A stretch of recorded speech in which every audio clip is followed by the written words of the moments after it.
সেই গাইজ আজকে আমি আবারও চলে এসেছি মিও অমরিতে। হ্যাঁ, 3 দিন ধরে শুধু মিও অমরের ব্লগই দেখাচ্ছি। বাদিকে ছিল গাইজ বনগা, ডান দিকে ছিল গাইঘাটা, আর সামনে ছিল শনি মন্দির, তার সামনে মিও অমর, উপরে একটা জিম। তো মিও অমরের ভিতরে ঢুকলাম আমরা। মিও অমরের ভিতরে ঢুকে জাস্ট এই সেটিংসগুলো দেখো তোমরা, লেভেলের ছিল। কেকগুলো দেখে আমার মনটা জাস্ট ভরে যাচ্ছিল। আর এখানে একটা কাকু ছিল যে এইসব সেটিং ফেটিং করাচ্ছিল, কোন জায়গায় কোনটা থাকবে টাকবে এরকম কিছু। তো এখান থেকে আমরা 2টো কেক নিয়ে নিয়েছিলাম। আজকে আর সেই আগের মতো ওইসব প্যাটিস ফ্যাটিসের ভিডিও না, আজকে জাস্ট কেক।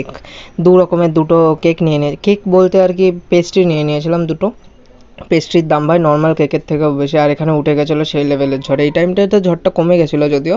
তো একটা নিয়েছিলাম এইটা, যেটা হচ্ছে চকোচিপ কুকিজ। চকোচিপ কুকিজই ছিল মেবি। এইটা টেস্ট আমার অতটাও ভালো লাগেনি, বাট এইটা যে ম্যাঙ্গো মাউজ, এই কেকটা জাস্ট ও মাই গড ছিল। এখানে ম্যাঙ্গোর লেয়ারগুলো দেখো, জাস্ট সেই লেভেলের ছিল guys. Follow for more, subscribe.